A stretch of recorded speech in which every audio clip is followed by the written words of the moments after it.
Bonsoir à tous, merci de nous être fidèles. Tout de suite le sommaire de votre journal. Lutte contre la propagation du coronavirus. Le Maroc durcit les mesures préventives. L'état d'urgence sanitaire est entré en vigueur il y a 1 heure déjà dans les 4 coins du royaume. Et cela jusqu'à nouvel ordre. Seul moyen inévitable pour garder le coronavirus sous contrôle. Nous verrons l'ambiance dans la capitale qui est déjà vidée et complètement inanimée. Elle court, la fièvre de la solidarité et de la mobilisation citoyenne. Nous suivrons un reportage au quartier des Oudaya où les jeunes se serrent les coudes pour sensibiliser leurs voisins et aider les personnes âgées du quartier en leur apportant tous les produits dont elles ont besoin en cette période de confinement général.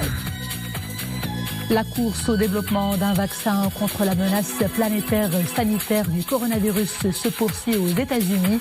À San Diego, en Californie, les scientifiques se penchent sur la question depuis plusieurs jours déjà. L'État a mis la main à la poche en leur assurant le budget nécessaire.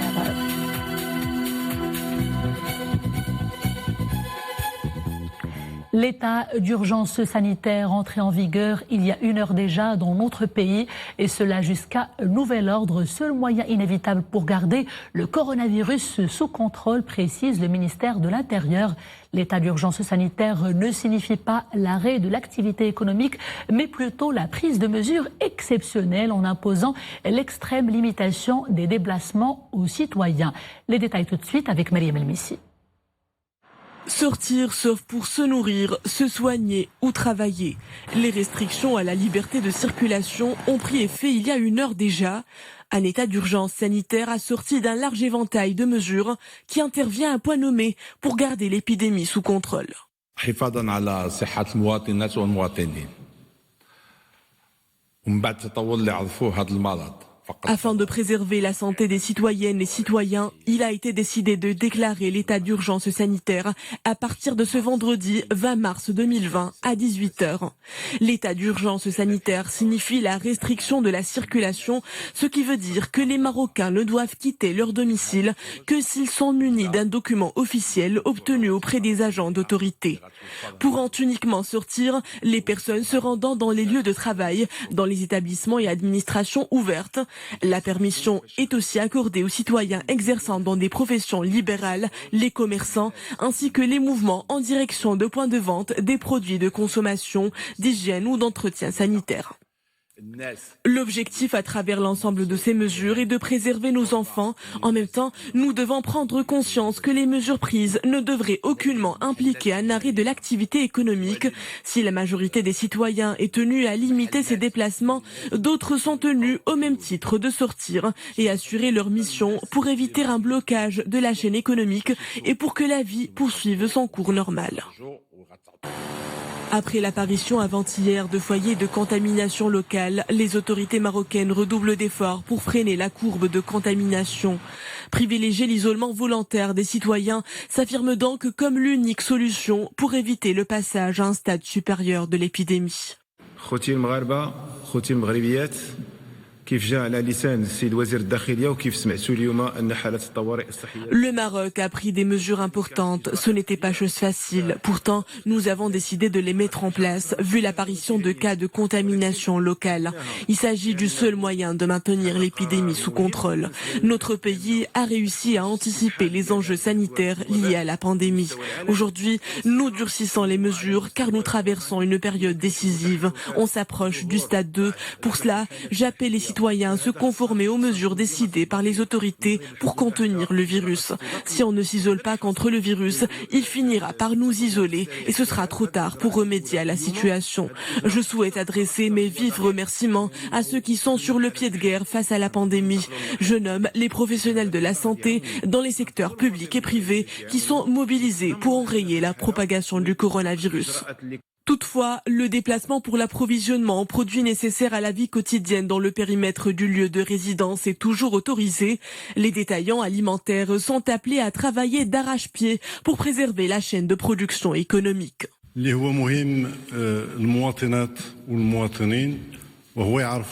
Nous informons les citoyens que l'approvisionnement des marchés est assuré en quantité suffisante pour les mois à venir. Les commerces et épiceries auprès desquels vous vous ravitaillez tous les jours resteront ouverts. Idem pour les camions de transport des marchandises. Ces moyens d'acheminement sont également disponibles. Aucun problème ne devrait se poser à cet égard dans les semaines et les mois à venir. Des mesures exceptionnelles pour une situation exceptionnelle. Les citoyens sont une fois de plus appelés à faire montre de responsabilité et de sens de civisme afin de stopper la propagation du virus. Le confinement général de la population a donc débuté dans les 4 coins du royaume et si les principaux commerces, les épiceries et les pharmacies sont toujours ouverts pour vous permettre de faire vos achats nécessaires, eh bien la vie sociale commence à tourner au ralenti. Plus aucun rassemblement n'est permis pour mieux vous protéger contre les risques de contamination par le coronavirus. Les rues se vident, notamment celle de la capitale Rabat, la capitale où nous joignons tout de suite notre collègue Meriem Elmissi. Meriem, bonsoir. Comment se présente cette ambiance particulière et peu commune, disons-le, autour de vous à l'instant, Meriem? Bonsoir Nisrine. Alors effectivement, nous sommes impressionnés par le calme régnant dans cette artère du centre-ville de Rabat, dynamique d'ordinaire. Les automobilistes et les passants se comptent sur les doigts d'une main, donc peu de trafic. Idem, pareil pour les parkings et autres zones de stationnement, donc vidées des véhicules. Quelques petits commerces de matières de première nécessité sont ouverts, mais toujours avec peu de clients à la caisse. Nous n'avons jusque-là observé aucun rassemblement ni déplacement sans réel besoin. Nisrine. Donc les règles sont observées à la lettre. Qu'en est-il, Meriem, du travail engagé sur le terrain par les forces de l'ordre pour veiller justement à l'application de l'état d'urgence sanitaire? Donc nous avons justement aperçu les premiers contrôles, donc notamment des policiers qui interceptent des passants, 3 passants, donc pour leur demander leur motif de déplacement, également le lieu de résidence, tout en respectant bien évidemment la distanciation. Donc les passants ont remis leurs documents remis par leur supérieur hiérarchique. Les automobilistes sont aussi soumis à ces contrôles nécessaires pour veiller au respect des consignes émises par le ministère de l'Intérieur. Donc il y a juste à souligner, Nisrine, que les personnes qui sont concernées par le travail en cette période d'état d'urgence sanitaire sont pour ces personnes, les documents qui leur sont remis par leurs responsables sont suffisants pour se rendre exclusivement dans leur lieu de travail, donc sans devoir recourir aux autorisations exclusives accordées par les autorités locales.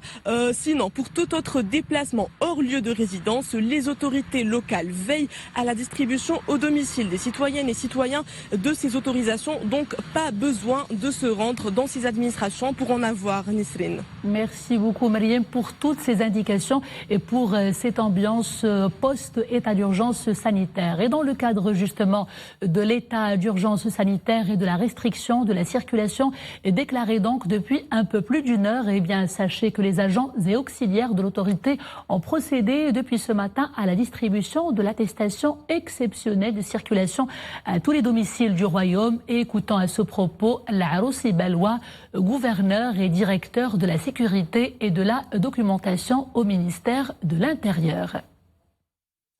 Donc à partir de ce soir à 18h, il y aura le déploiement des patrouilles composées des agents et auxiliaires d'autorité, mais aussi des agents des services de sécurité, de la DGSN, de la Sûreté nationale et des forces auxiliaires sur tout le territoire national pour contrôler les déplacements et essayer de les limiter au maximum. Pour ce faire, donc, les citoyens sont appelés à être munis des autorisations nécessaires, que ce soit l'autorisation qui sera distribuée à partir de ce soir, de ce matin, vendredi 20 mars, sur l'ensemble des ménages, à raison de d'une autorisation par adulte, et que ces autorisations seront remplies par ces adultes et seront présentées aux agents de contrôle pour qu'ils soient contrôlés justement et valider leur sortie. Les autorités locales veillent donc à la distribution de ces autorisations au domicile des citoyens et citoyennes, ce qui signifie qu'il n'est pas nécessaire de se déplacer vers les administrations pour en avoir. C'est ce qu'explique un communiqué du ministère de tutelle. Le document précise également que l'autorisation de déplacement exceptionnel est également disponible sur le site www.covid19.intérieur.gov.ma.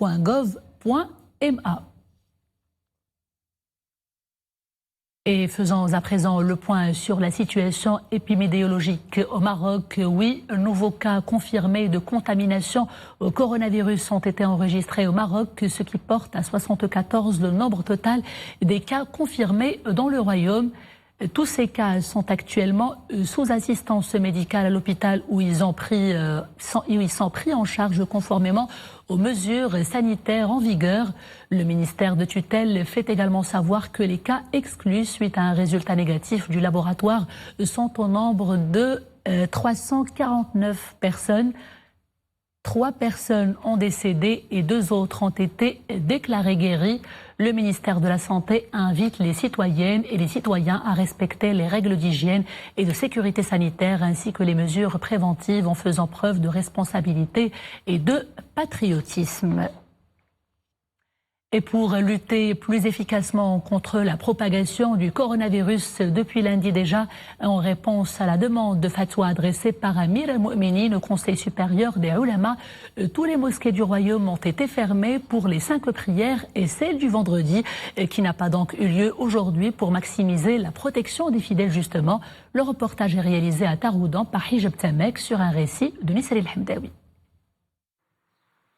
À l'heure de la grande prière du vendredi, les mosquées de Taroudan sont restées fermées. Crise sanitaire oblige. Même les fidèles ne s'y sont pas rendus, répondant ainsi à la décision du Conseil supérieur des Ulama. L'instance scientifique chargée des fatwas a recommandé la fermeture temporaire des mosquées pour les 5 prières et celle du vendredi.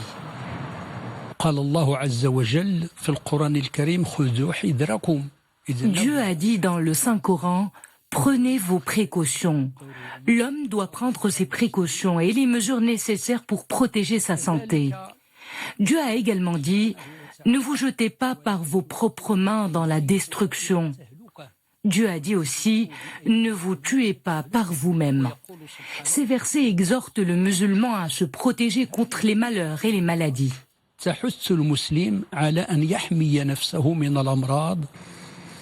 La décision de fermeture des mosquées temporairement s'inspire des textes de la charia qui soulignent la nécessité de protéger les corps et de faire prévaloir l'intérêt sur le préjudice.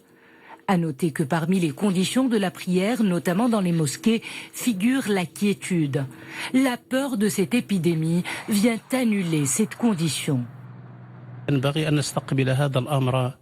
Il faudrait accueillir la décision de fermeture des mosquées avec sérénité et foi en la volonté de Dieu. Nous prions Dieu pour sa clémence.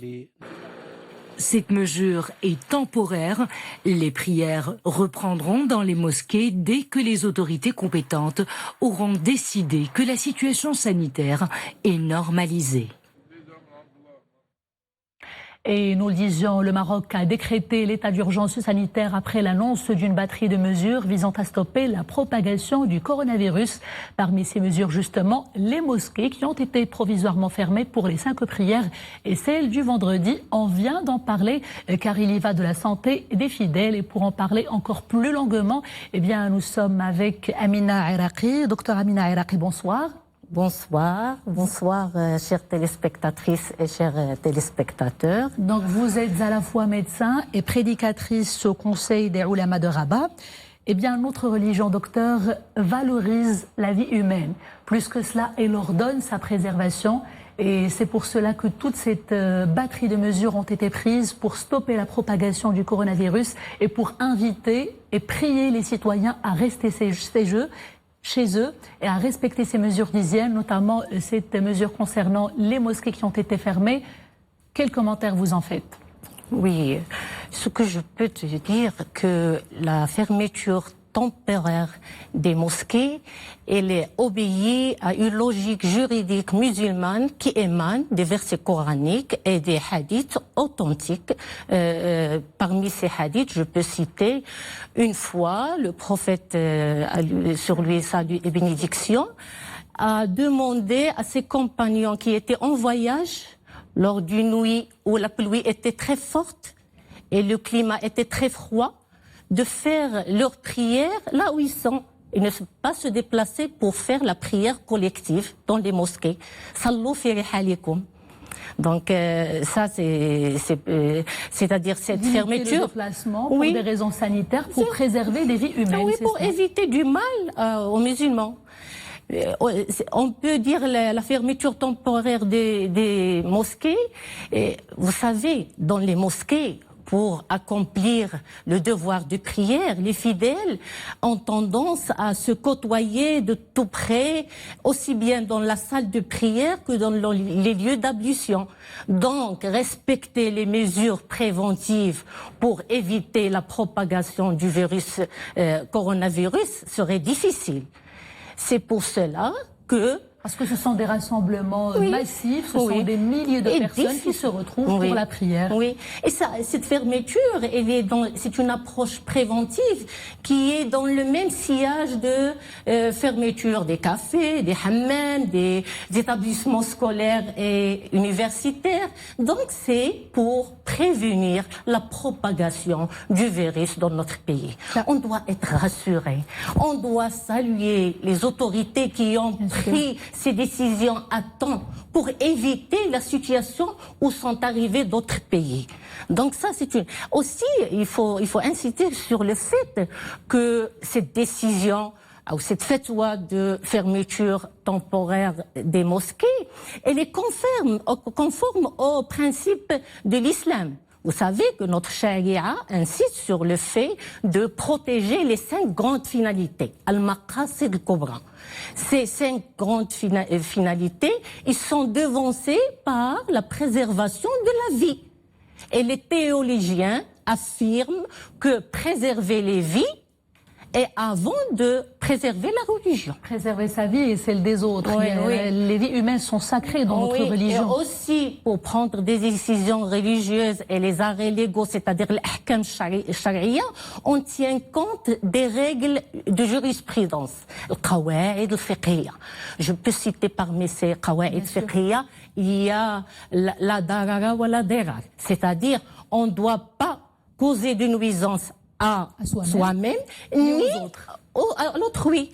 Donc, dans cette situation de crise sanitaire, on doit se protéger.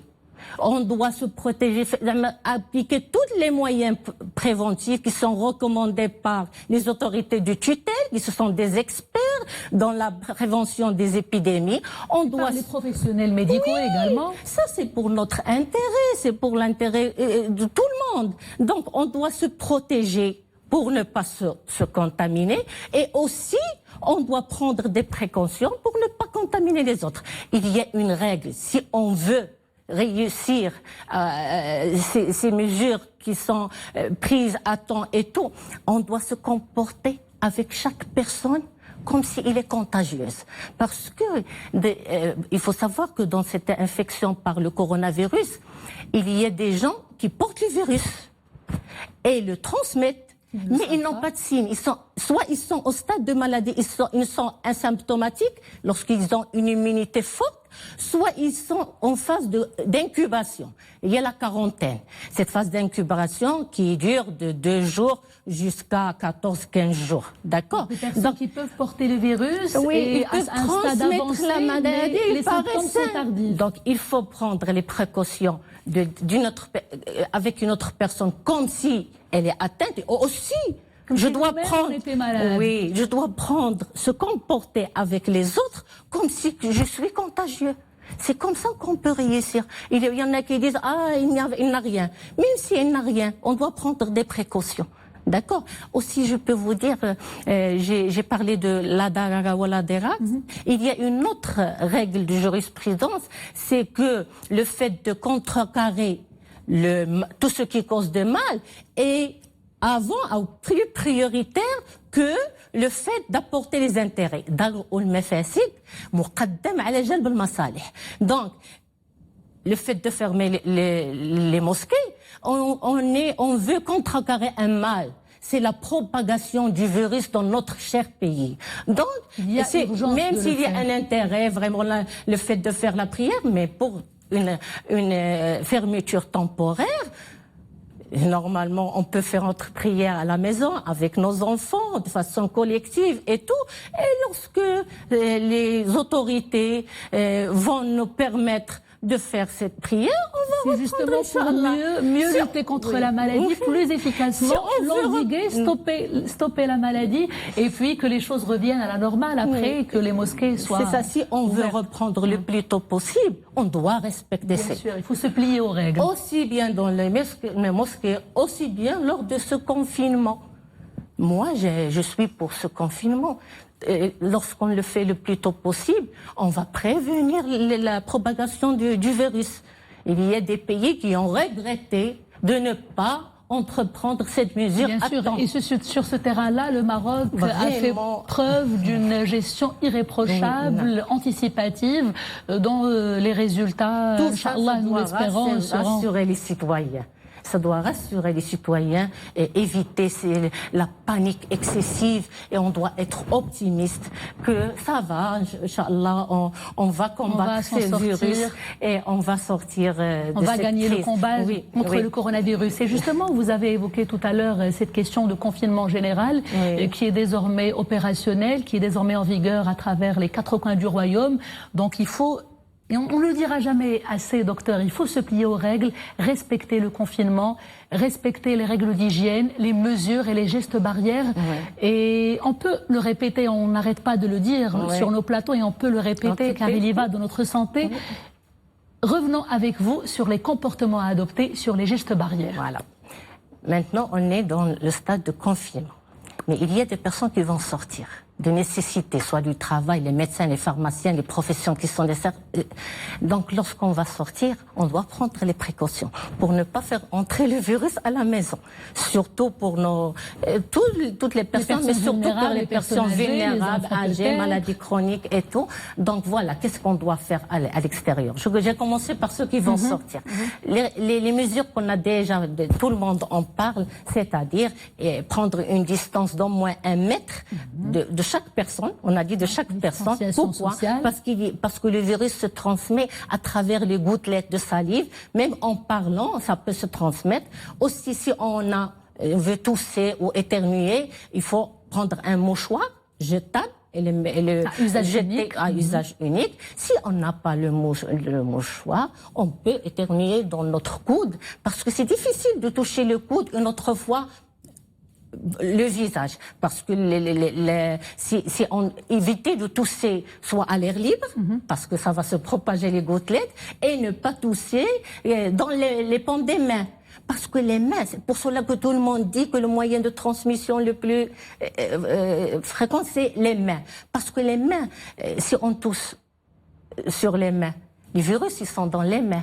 Et après, avec les mains, soit on va toucher les tables, on va toucher les stylos, la tablette et tout, et les poignées des portes. Si quelqu'un les touche, le virus va se transmettre. Donc on va tenir à ne pas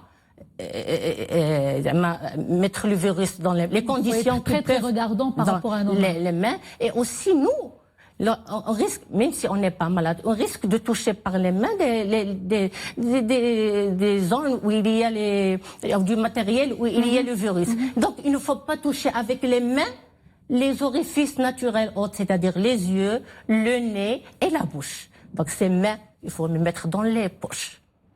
Il faut ne pas toucher beaucoup avec les mains. Et si on veut toucher le visage et tout, il faut les laver au savon, c'est-à-dire une habitude, il doit être, c'est-à-dire un bon lavage minutieux des mains, et on a dit mettre du savon. Quitte à devenir maniaque de l'hygiène. Pas vraiment maniaque, mais on le fait parce que c'est dans le cadre de prévention. On ne veut pas être maniaque, et donc laver les mains avec du savon, et lorsqu'on le met le savon, il faut continuer à frotter les mains, toutes les zones, entre les doigts, sous les ongles, pendant 20 à 40 secondes. C'est-à-dire, il faut compter de 1 jusqu'à 20 ou 1 jusqu'à 40.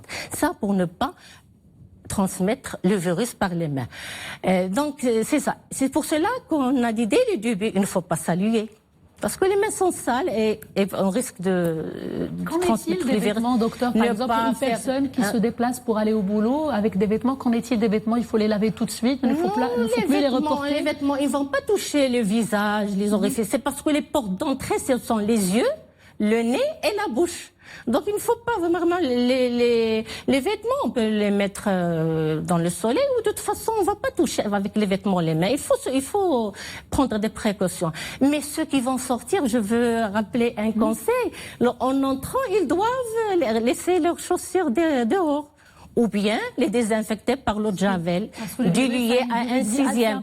Sur le sol. Parce que le virus, il est assez lourd et lorsqu'on éternue, quelqu'un qui est contagieux et éternue, il risque de tomber au sol. Et lorsqu'on marche avec les chaussures, on risque de faire entrer le virus. Donc, soit les enlever dehors et les mettre au soleil, soit une bassine avec l'eau de Javel diluée à 1/6. Javel à 12 degrés avec une portion d'eau de Javel et 6 d'eau. Et on peut désinfecter les chaussures en entrant. Et en entrant, on ne salue pas. C'est ça, on prend toutes les précautions. On se tient un peu à l'écart de nos proches. Oui. D'accord, donc... Avez-vous d'autres messages à véhiculer, à adresser aux Marocains qui nous regardent aujourd'hui et qui sont plus que jamais priés de rester chez eux, docteur? Oui, vraiment un message que je veux transmettre, c'est qu'il faut multiplier les initiatives de solidarité et d'entraide, surtout avec les gens qui ont perdu leur gain journalier. Il y a des personnes qui ont perdu leur gain journalier, par exemple celles qui travaillent dans les hammams, les cafés et tout, et donc il faut les aider pendant cette période critique. Alhamdoulilah, les Marocains ont fait preuve de solidarité et on doit multiplier ces initiatives.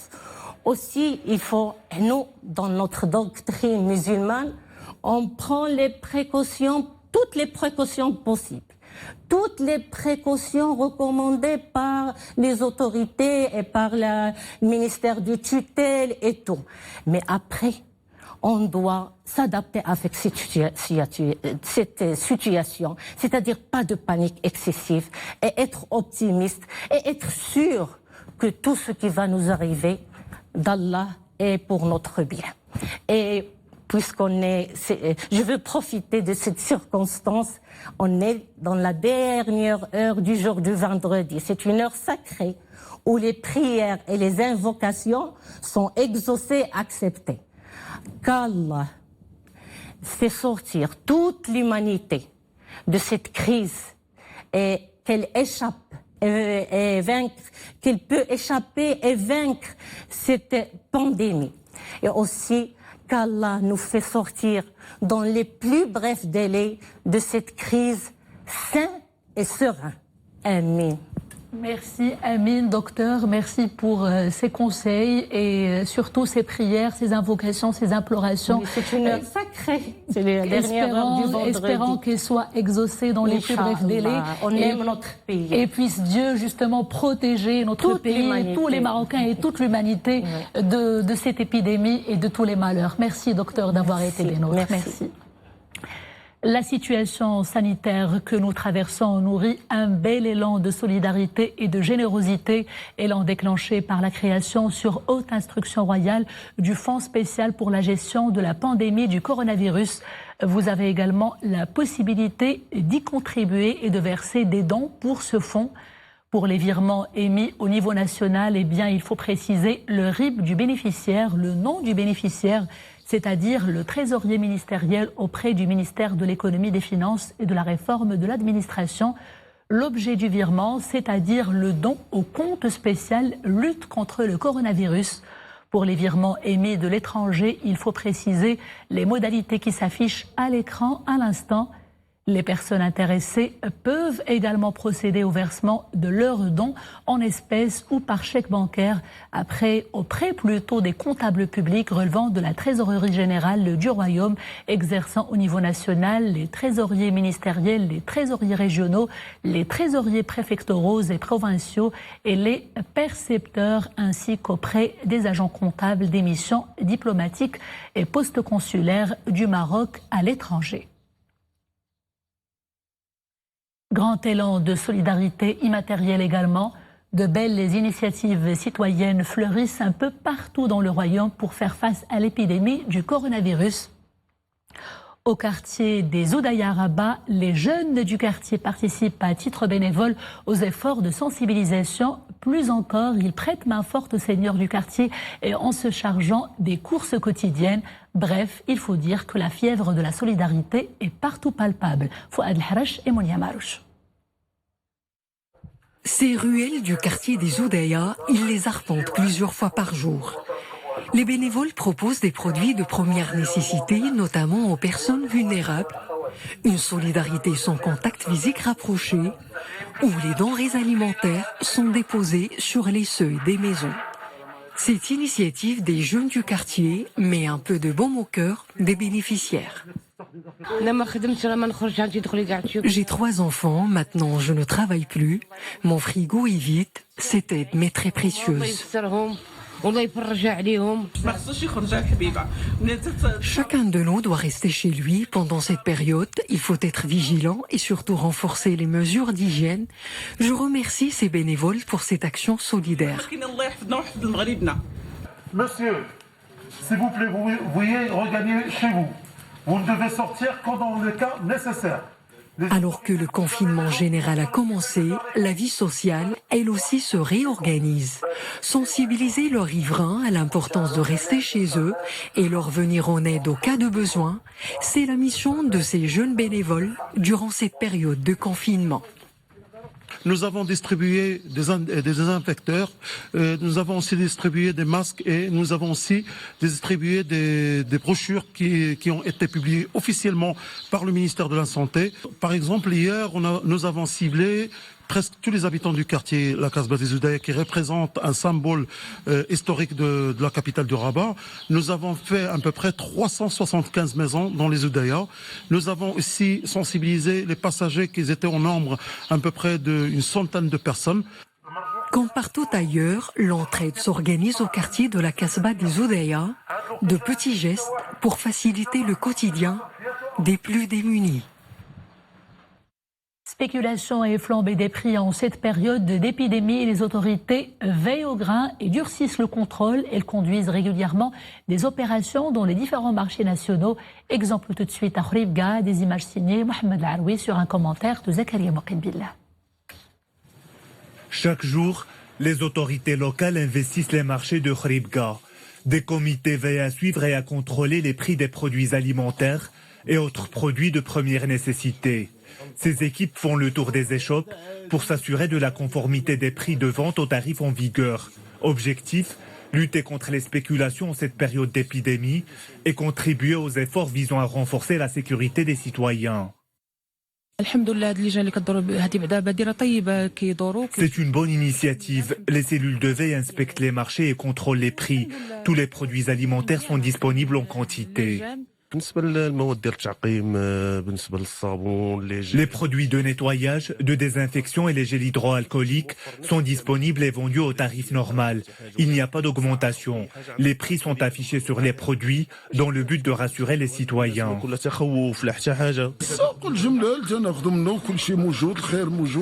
Nous sommes bien approvisionnés en produits alimentaires. Il n'y a aucun problème à ce niveau. L'offre dépasse la demande. Nous avons beaucoup de variétés de fruits et légumes à des prix très abordables. Un programme diversifié pour les interventions des comités de contrôle. En plus de suivre l'évolution des prix, les responsables veillent à contrôler les conditions d'hygiène, tout en s'assurant que les quantités de denrées alimentaires sont suffisantes pour répondre aux besoins des citoyens. Pour ce qui est de l'approvisionnement des marchés en produits alimentaires, il a été procédé à la constitution d'un comité provincial et de comités locaux qui couvrent l'ensemble de la province. Chaque jour, ces comités font des rondes pour contrôler les prix, sensibiliser les gens et s'assurer de l'approvisionnement des marchés en produits à forte consommation.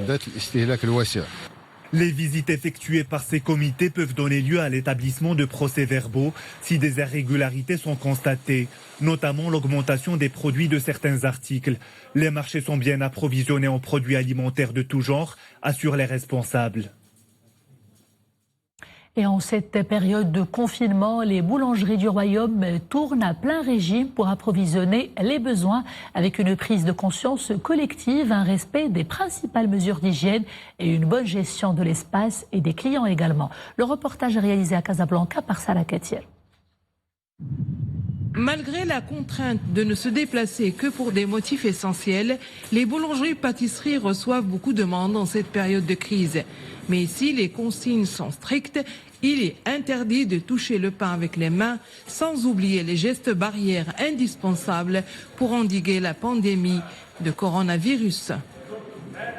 Le service d'hygiène aussi, et surtout pour les personnes qui travaillent avec nous, on a mis à disposition un service ديال نتيو نجيبوهم لجورهم باش ما ياخذوش لي ترونسبور ان كومان باش ما نكبروش شويه القضيه مع الكورونا فيروس malheureusement on le subit en ce moment.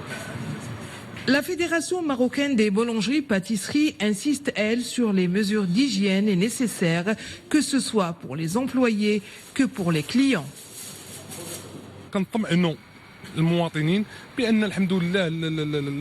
Nous rassurons nos concitoyens, toutes les boulangeries sont ouvertes et tournent à plein régime.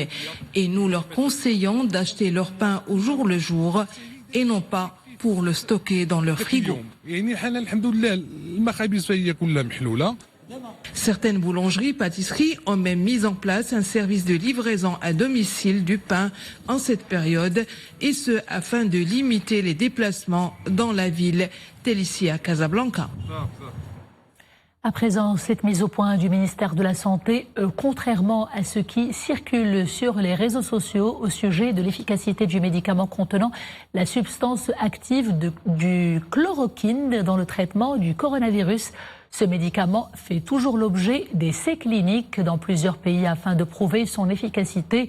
Au cas où le médicament s'avère efficace, son exploitation serait limitée aux cas admis en hôpital et selon un protocole médical approuvé par un comité scientifique national, assure le ministère de la Santé.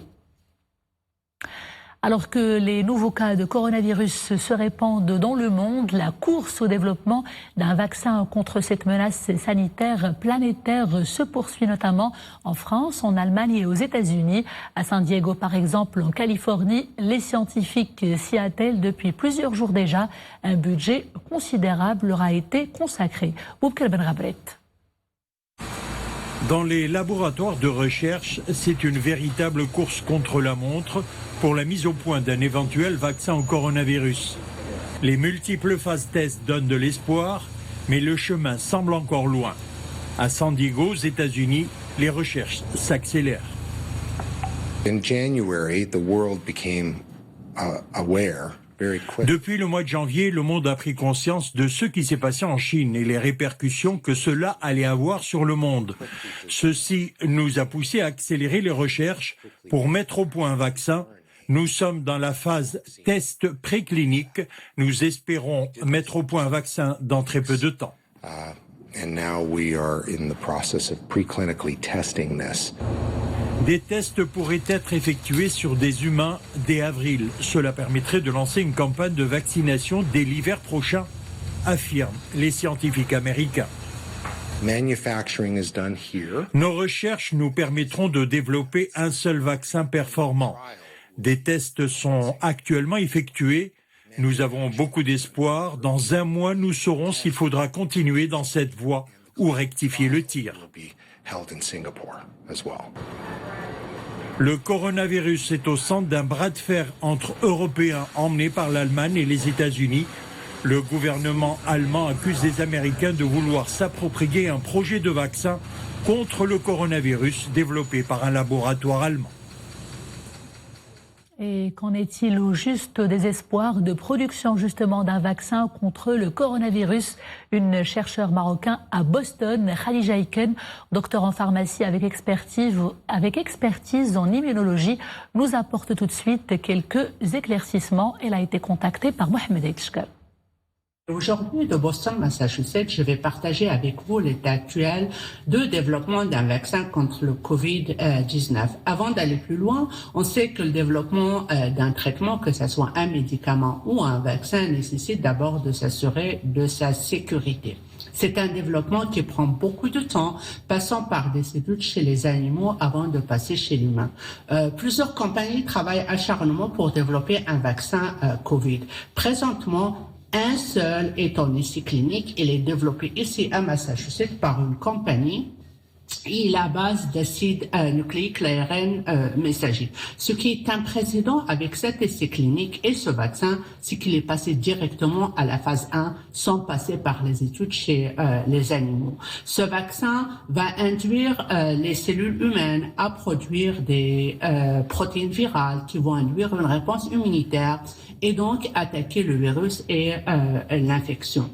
Cet essai clinique a déjà commencé à évaluer différentes doses chez des sujets sains, des volontaires qui ne sont pas malades, pour s'assurer de sa sécurité et de son efficacité. Ces sujets vont être suivis durant ces essais cliniques pour l'apparition de symptômes tels que la fièvre ou autres, des effets néfastes. Ils vont aussi, on va aussi prélever des échantillons sanguins pour évaluer la réponse immunitaire et donc l'efficacité de ce vaccin. C'est un travail qui va prendre beaucoup de temps, entre 1 an et 1 an et demi. Entre-temps, il faut augmenter l'hygiène. Il faut augmenter les distances sociales pour éviter l'exposition et donc l'augmentation des infections. Ce sont là mes propres opinions. Merci. Et faisons à présent le point sur la situation à travers le monde. Si la Chine semble laisser l'épidémie derrière elle avec 0 cas locaux contaminés par le coronavirus ce vendredi encore, eh bien ailleurs, l'épidémie fait des ravages en Europe, notamment nouvel épicentre du virus. L'Italie est le pays le plus touché où les morts ont dépassé la triste barre des 4000 morts, ce qui dépasse le bilan des morts en Chine. Le gouvernement italien annoncera dans les heures qui viennent des mesures encore plus rigides avec une réalité encore plus dure, celle des hôpitaux qui craquent. En Espagne également, triste record ce vendredi avec l'annonce d'un bilan de morts, de 1000 morts et de 20 000 cas contaminés. En plus des mesures drastiques de confinement, le pays a décidé de fermer tous ses hôtels et de se préparer au plus dur. En France, le dernier bilan fait état de 372 morts et près de 11 000 cas avérés de coronavirus, dont plus de 1000 cas graves, sévèrement touchés également par l'épidémie du nouveau coronavirus. L'Iran enregistre un bilan macabre qui ne cesse de s'alourdir et une situation désormais hors contrôle. L'Iran qui dénombre plus de 1200 morts et plus de 18 000 cas contaminés. C'est la fin de ce journal. Merci de l'avoir suivi. À demain, toujours avec grand plaisir. D'ici là, portez-vous bien.